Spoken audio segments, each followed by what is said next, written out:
दोस्तों शुरुआत में एक छोटे बच्चे को दिखाते हैं जो कि इस मूवी का हीरो है और जिसका नाम है जिमी। वो जन्म से ही एक प्लास्टिक ड्रम के अंदर होता है क्योंकि उसमें इम्यूनिटी बिल्कुल 0 के बराबर होती है। कोई भी बैक्टीरिया वायरस उसके शरीर में घुस गया तो उसकी मौत हो सकती है, तो उसे हमेशा ही एक सुरक्षा कवच के अंदर रखा जाता है। करीब 4 साल बाद जिमी पहली बार अपने घर पे आता है। जब गाड़ी से उतारते हैं तो वहाँ खेल रहे बच्चों का बॉल गलती से जिमी की ओर आ जाती है। तब उसकी माँ बॉल को खिसकाई देती है और अपने बेटे की सेफ्टी को लेकर बहुत ही सीरियस होती है। अब जिमी को घर के अंदर लाते हैं। उसकी माँ ने उसके लिए एक कमरा तैयार किया होता है जहाँ उसके बेड के चारों तरफ एक प्रोटेक्टिव कवर होता है। कवर के अंदर जिमी की जरूरत की सारी चीजें होती है, लेकिन प्यार से वो उसे हाथ भी नहीं लगा सकती। उसके लिए भी उन्हें बाहरी ग्लव्स पहनने पड़ते हैं। अब जिमी बड़ा हो जाता है और अब उसकी उम्र 12 साल हो गई है। घर के अंदर प्लास्टिक के बड़े बड़े ट्यूब्स पड़े होते हैं जिससे वो एक जगह से दूसरी जगह जा सकता है। वो हॉल में बैठकर टीवी देखता है और ऐसे ही करके उसकी माँ उसकी सुरक्षा का बहुत ज्यादा ध्यान रखती है। उस एरिया के कुछ बच्चे जिमी का डोम देखकर खुद भी प्लास्टिक कवर पहनकर उसका बहुत मजाक उड़ाकर उसे बबल बॉय कहने लगते हैं, लेकिन उसकी माँ बच्चों पर पानी डाल देती है और उन्हें वहाँ से भगा देती है। फिर जिमी की माँ उसे खाना देती है, वो भी बड़ी ट्यूब जैसे रास्ते से उसे दिया जाता है। फिर वो ट्यूब का डोर बंद करके एक बटन दबाती है जिससे अंदर रखा सामान सैनिटाइज होता है। उसके बाद ही जिमी खाना शुरू कर सकता है। सीन कट होकर वो अब 18 साल का जवान लड़का हो गया है। एक दिन वो गिटार बजा रहा होता है। उसी वक्त उसके पड़ोस में एक नई फैमिली आ जाती है। उनके घर में जिमी की उम्र वाली एक लड़की भी होती है और वही इस मूवी की हीरोइन क्लोई है। उसे देखकर जिमी की हालत खराब हो जाती है। वो रोज अपनी खिड़की से उसे देखने लगता है और एक दिन क्लोई अचानक से ही उसे मुड़कर देख लेती है। फिर क्या, वो खिड़की साफ करने का नाटक करने लगता है। फिर एक दिन क्लोई अपने दोस्तों के साथ घर आती है तो उसका दोस्त कहता है, क्लोई तुम्हारा जो पड़ोसी है वो हमेशा एक कवर में ही बंद रहता है। उसे हम बबल बॉय कहते हैं क्योंकि वो एक बबल जैसी चीज के अंदर ही रहता है। वो घर से बाहर ही नहीं निकलता, लगता है वो घर में ही पूरी जिंदगी बिताएगा। तो दूसरा कहता है, हाँ यार तूने बिल्कुल सही कहा, वो इंसान ही नहीं है बल्कि एक एलियन है। ये सुनकर क्लोई चिढ़ जाती है और कहती है, किसी की बीमारी का इस तरह मजाक नहीं उड़ाना चाहिए। क्या तुम नहीं जानते कि उसके शरीर में इम्यूनिटी बिल्कुल नहीं है? तुम पागलों की तरह उसका मजाक क्यों उड़ा रहे हो? फिर वो घर चली जाती है और सोचती है कि सारा दिन जिमी अपने रूम के अंदर बैठा रहता है, वो आखिर करता क्या होगा। जानने के लिए वो एक दिन जिमी के घर चली जाती है और दरवाजा खटखटाती है। जिमी के डैड दरवाजा खोलते हैं और वो कोई इंटरेस्टिंग सी किताब पढ़ रहे होते हैं और उनका ध्यान क्लोई की तरफ बिल्कुल नहीं जाता। दरवाजा खोलकर वो चले जाते हैं। अब क्लोई सीधे जिमी के कमरे में चली जाती है। वहाँ का माहौल देखकर वो पागल होने लगती है। क्लोई को वहाँ देखकर जिमी भी चौंक जाता है क्योंकि वो पहली बार अपनी उम्र की किसी लड़की को सामने देख रहा था। दोनों बहुत मजे से बातें करते हैं और हंसी मजाक चल रही होती है। कुछ देर बाद वो कहती है, तुमसे मिलकर मजा आया, तो फिर कल मिलेंगे। ये कहकर वो चली जाती है। उसके जाने के बाद जिमी की मॉम डोम का कवर पूरी तरह से सैनिटाइज करती है ताकि क्लोई के मुंह से निकला कोई भी कीटाणु अंदर ना जा सके। अगले दिन क्लोई आती है तो जिमी उसे गिटार बजाना भी सिखाता है। जिमी अपनी नई फ्रेंडशिप बहुत ही एंजॉय कर रहा होता है। एक दिन ऐसे ही क्लोई आ जाती है और उसके साथ एक लड़का भी होता है जिसका नाम मार्क है। वो एक सिंगर होता है और इसी के साथ क्लोई शादी करने वाली थी। ये सुनकर जिमी का दिल टूट जाता है क्योंकि वह क्लोई को बहुत पसंद करने लगा था। इतने में क्लोई कहती है, हम डिनर पर जा रहे हैं, मैं तुमसे बाद में मिलूंगी। 2-3 दिन बाद क्लोई फिर आती है और कहती है, मेरे 3 दिन बाद मार्क के साथ शादी होने वाली है, वो नायग्रा फॉल्स में है और तुम्हें आना ही पड़ेगा। ये सुनकर जिमी मायूस हो जाता है और गुस्से में ना जाने वो क्लोई को क्या क्या कह जाता है। क्लोई समझ नहीं पाती कि वो अचानक ऐसे बिहेव क्यों कर रहा है और वो भी अपसेट होकर वहाँ से चली जाती है। उसके जाने के बाद जिमी उसे भूल नहीं पाता और फैसला करता है कि किसी भी तरह मैं उसकी शादी रोक दूंगा, लेकिन वो अपने डोम से बाहर तो निकल नहीं सकता। फिर वो क्लोई के पास यानी कि नायग्रा फॉल्स कैसे जाएगा। जिमी बहुत ही इंटेलिजेंट होता है। वो ऐसा सूट डिजाइन करता है जिससे उसकी बॉडी को प्रोटेक्शन मिल सके और जिसको पहनकर वो घूम फिर सके। लड़की के चक्कर में वो उसी रात सूट को तैयार कर लेता है और सुबह होते ही बिना किसी को बताए घर से निकल जाता है। बाहर जाते ही उसे असली दुनिया देखकर काफी अच्छा लगने लगता है। 18 साल घर के अंदर ही बंद था और घर से बाहर निकलकर उसकी खुशी का ठिकाना ही नहीं होता। फिर वो अपने घर से दूर एक बस स्टॉप पर पहुंच जाता है। वहाँ टिकट देने वाले आदमी से कहता है, मैं नायग्रा फॉल्स जाना चाहता हूँ, उसके लिए कहाँ से बस मिलेगी? वो आदमी कहता है, बस तो मिल जाएगी लेकिन $500 लगेंगे। अब जिमी कहता है, उतने पैसे तो मेरे पास है ही नहीं। वो आदमी गुस्से में कहता है, पैसे के बिना कुछ नहीं हो सकता, बस में जाना है तो पैसे लाओ या फिर सड़क के बीच में खड़े हो जाओ, फिर तुम बस में चढ़ो या बस तुम पर चढ़े, मुझे कोई लेना देना नहीं है भाई। ऐसा बोल के वो जिमी को वहाँ से जाने को कहता है। उस आदमी की बात सुनकर जिमी मायूस होकर वहाँ से लौट रहा होता है। तभी एक बस उससे टकरा जाती है पर उसका बबल कवर उसकी सुरक्षा कर लेता है। बस से कुछ लड़के उतरते हैं और जिमी के पास पास आते हैं। ये देखकर वो हैरान हो जाते हैं कि ये लड़का इसके अंदर क्या कर रहा है। कुछ देर बातें करने के बाद वो कहता है कि मैं अपनी गर्लफ्रेंड की शादी रोकने जा रहा हूँ और मुझे नायग्रा फॉल्स जाना है, क्या आप मुझे अपने साथ ले सकते हैं। वो कहते हैं व्हाट अ कोइंसिडेंट, हम भी उसी ओर जा रहे हैं। जिमी बहुत ही खुश हो जाता है। फिर वो जिमी को अपनी बस में लेकर जाते हैं और बस में उन लोगों का नाच गाना चल रहा होता है। सीन कट होकर जिमी की माँ को दिखाते हैं जो कि उसके लिए नाश्ता लेकर आती है, लेकिन कमरा खाली देखकर वो चिल्लाने लगती है। जिमी बस में जा रहा होता है और उस ग्रुप की एक लड़की से वो कहता है तुम बहुत ही सुंदर हो, मेरे साथ चलोगी क्या। ये सुनकर उस लड़की को अजीब लगता है क्योंकि जिमी जानता ही नहीं था कि दूसरों से कैसे बात करनी चाहिए। उसकी बात करने का तरीका उस लड़की को अजीब लगता है और अपने साथियों से कहती है ये लड़का मुझे ठीक नहीं लग रहा, ये मुझे अपने साथ चलने को कहता है। इस बात से चिढ़कर वो लोग जिमी को रास्ते पर ही उतार डालते हैं। जिमी की माँ जो पुलिस को फोन करके बताती है मेरा बेटा लापता हो गया है, प्लीज उसे ढूंढ लीजिए। जिमी को समझ नहीं आता कि उसकी किस गलती के कारण लोगों ने उसे बस से बाहर निकाल दिया। अब बाहर की दुनिया उसे बिल्कुल ही अजीब लगती है। बाद में रास्ते पर एक आदमी अपनी बाइक ठीक कर रहा होता है। जिमी उससे मदद मांगता है। जिमी को देखते वो आदमी डर जाता है और कहता है कौन हो तुम, एलियन हो क्या, मुझे किडनैप करने आए हो, मेरे पास मत आना वरना चाकू से मार दूंगा।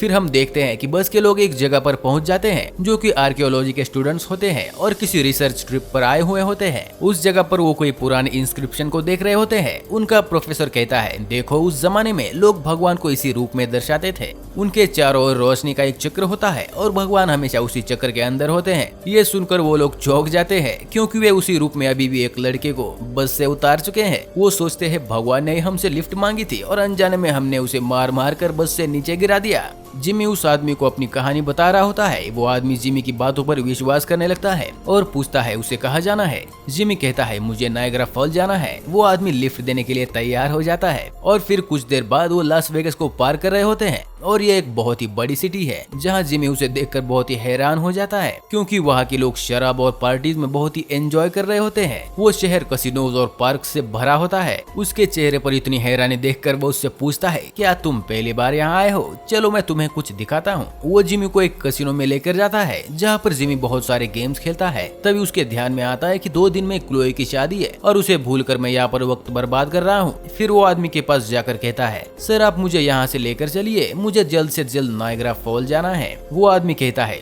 भाई थोड़ी देर रुक जाओ, अभी तो यहाँ आए हैं, मुझे एक और बार खेलने दो, जो हारा हो उसे जीतना भी तो है। लेकिन जिमी को उसकी बातें समझ में नहीं आती। तभी वो बाहर के एक बाइक को देखता है जो किसी कंटेस्ट का प्राइज होती है। जिमी उस बाइक को उठा लेता है। जिमी की माँ भी उसे ढूंढते हुए लास वेगस आ जाती है। तभी बाइक वाला भी उसे ढूंढने लगता है और उसी वक्त बस के वो लड़के भी जिमी को भगवान समझकर ढूंढ रहे होते हैं। वो बाइक वाले से पूछते हैं क्या आपने यहाँ किसी लड़के को देखा है जिसके शरीर पर बबल जैसी कोई चीज बनी हुई है। ये सुनकर बाइक वाला बहुत गुस्सा होता है और कहता है तुम ही शैतान लड़के हो ना जिसने उसे गाड़ी से उतार दिया। वो खुद इतना मासूम है और तुमने उसके साथ ऐसा गलत काम किया, मैं तुमको नहीं छोड़ूंगा। बाइक वाले का चाकू देखकर वो वहाँ से भागने लगते हैं और जाते जाते उसकी बाइक को तोड़ देते हैं, जिससे वो चिल्लाता है सालो तुमको मैं जिंदा नहीं छोड़ूंगा। जिमी चोरी की बाइक लेकर जा रहा होता है। तभी उसे उसके पेरेंट्स मिलते हैं। दोनों भी चौंक जाते हैं। इस वजह से दोनों का बैलेंस बिगड़कर कार जिमी की बाइक से टकरा जाती है और टकराने की वजह से उसका बबल बाउंस होकर सीधे ट्रेन की कंपार्टमेंट में जा रुकता है। इसी बीच वो बेहोश भी हो जाता है। सुबह होने पर जिमी आंखें खोलता है तो उसके सामने कई सारे जानवर और पुतले होते हैं। वहाँ कुछ लोग भी होते हैं जो देखने में अजीब ही लगते हैं। असल में वो सर्कस के तमाशा दिखाने वाले लोग थे। जिमी उनसे बातें करने लगता है। तभी ट्रेन रुकती है और उसके कारण दरवाजा खुल जाता है और जिमी नीचे गिर जाता है। उसके सामने एक छोटा आदमी आता है जो कि उस सर्कस का मालिक भी होता है। वो जिमी से कहता है तुम कौन हो भाई, तुमने ये क्या पहन रखा है, कहीं तुम बबल बॉय तो नहीं हो। वो जिमी का तमाशा बनाकर पैसे कमाने की सोच रहा होता है पर जिमी कहता है अरे तुम तो खुद बौने हो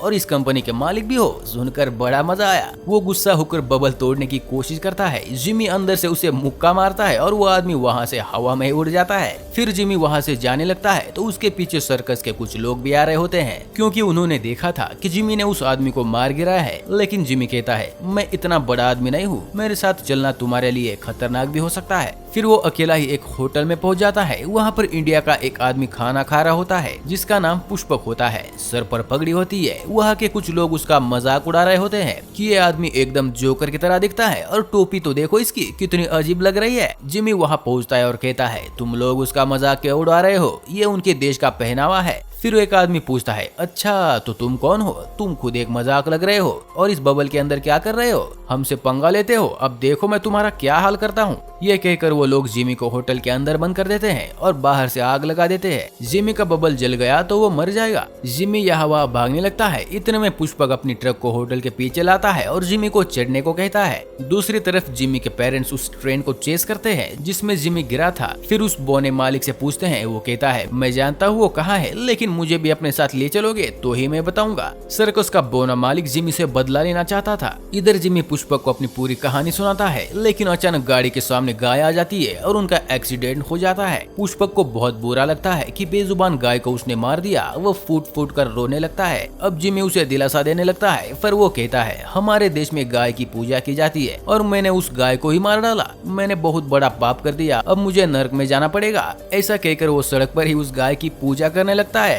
जिमी ये देखकर समझ जाता है कि पुष्पक अब उसके साथ नहीं आने वाला है। वो अकेले ही पैदल चलने लगता है। तभी बाइक वाला आदमी उन लड़कों की बस का पीछा करता हुआ आ रहा होता है और उसके साथ उसके कुछ साथी भी होते हैं। वो पुष्पक को सड़क पर गाय की पूजा करते हुए देखता है और कहता है, ये क्या पागलपन है? पूजा करने के लिए तुम्हें सड़क ही मिली थी क्या? वो भी मरी हुई गाय की पूजा। अभी वहाँ पर बस आती है जिसका पीछा करते हुए बाइक वाले वहाँ पहुँचे थे। बस के लड़के जान जाते हैं कि ये आदमी उन्हें चेस कर रहा है। वो चुपचाप वहाँ से निकलने लगते हैं। वहाँ उनकी बाइक्स लाइन में खड़ी होती है और फिर से वो बस सारी बाइक्स को फोड़ देती है। ये देखकर उन लोगों को बहुत ही गुस्सा आता है और वो पुष्पक की ट्रक में उसका पीछा करने लगते हैं। जिमी एक टैक्सी में बुजुर्ग आदमी के साथ नायग्रा फॉल जा रहा होता है। बाइक वाले पुष्पक के ट्रक में बस का पीछा कर रहे होते हैं और जिमी के पेरेंट्स बोने को लेकर जिमी को ढूंढ रहे होते हैं। जिमी एक होटल से खाना लेकर आता है तो बस वाले लड़के आ जाते हैं और जिमी को देखकर उसके पैर पर गिरकर कहते हैं, हे भगवान, हम आपकी तलाश में थे, हमारी बस में चढ़ जाइए। जिमी को उठाकर अपने बस में लेकर जाते हैं और उसे पूछते हैं, ये कैसा गोला है जो आपने पहन रखा है? इसे तोड़कर हम आपका वजन कम करते हैं। ये सेवा करने का मौका हमें जरूर दीजिएगा। वो बबल फोड़ने लगते हैं। तभी वहाँ सर्कस के लोग भी आ जाते हैं जिन्हें जिमी ने बोने मालिक से बचाया था। वो फिर जिमी को उन लोगों से बचाने में लग जाते हैं। दोनों ग्रुप में झगड़ा होने लगता है। दूसरी ओर क्लोई टीवी न्यूज देख रही होती है। वो चैनल चेंज करती है पर चैनल में सारे बबल के ऐड चल रहे होते हैं। जब भी वहाँ पर बबल का जिक्र होता है तो क्लोई को जिमी की याद आने लगती है। वो सोचती है, मुझे नाराज होकर वहाँ से नहीं आना चाहिए था।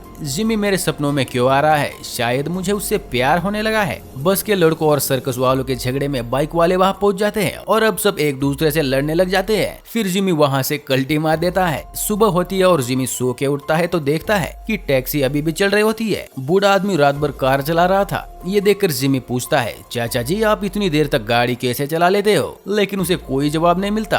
असलियत में दादाजी आंखें खोलकर सो रहे होते हैं। उनके हाथ बस स्टीयरिंग पर रहते हैं, लेकिन गाड़ी अपने आप ही चल रही थी। जिमी चिल्लाकर जोर से ब्रेक दबाता है। तभी वो उछलकर सीधे पोस्टर फाड़कर बाहर आ जाता है। फिर वो पास के टेलीफोन बूथ से क्लोई को कॉल करता है, पर क्लोई के बजाय उसका बॉयफ्रेंड मार्क ही फोन उठा लेता है और पूछता है, कौन बोल रहा है? जिमी कहता है, मैं बबल बॉय हूँ। मार्क पूछता है, तुम क्लोई को फोन क्यों कर रहे हो? जिमी कहता है, मैं उससे बहुत प्यार करता हूँ, यही बताने के लिए मैंने उसे कॉल किया है। ये सुनकर मार्क को गुस्सा आने लगता है और कहता है, इतनी हिम्मत आ गई तुझमें? मैं क्लोई से शादी करने वाला हूँ और तुम हमारी शादी को रुकवाने आए हो। तुम क्लोई से शादी करके करोगे क्या? तुम तो अपने बलों से बाहर निकलते ही मर जाओगे और तुम्हारे बच्चे कैसे होंगे? तुम घर वापस लौट जाओ। ये सुनकर अब जिमी सोचता है, मार्क बिल्कुल सही कह रहा था। मेरा प्यार सच्चा है, पर मुझे शादी, बच्चे और फैमिली के बारे में नहीं सोचना चाहिए। वो अपनी माँ को फोन करके उसे पिकअप करने के लिए बुलाता है। कुछ देर में उसके पेरेंट्स उस जगह पर आते हैं। उसकी माँ बहुत रोती है और कहती है, बेटा दुनिया तुम्हारी तरह मासूम नहीं है, तुम अकेले खुद को नहीं संभाल पाओगे। जिमी कार में बैठता है तो उसका उदास चेहरा देखकर उसके पापा पूछते हैं, क्या बात है बेटा, क्या हुआ है? जिमी कहता है, मैंने अपनी लाइफ में पहली बार एक लड़की को पसंद किया, लेकिन मैं खुद बबल से बाहर नहीं आ सकता,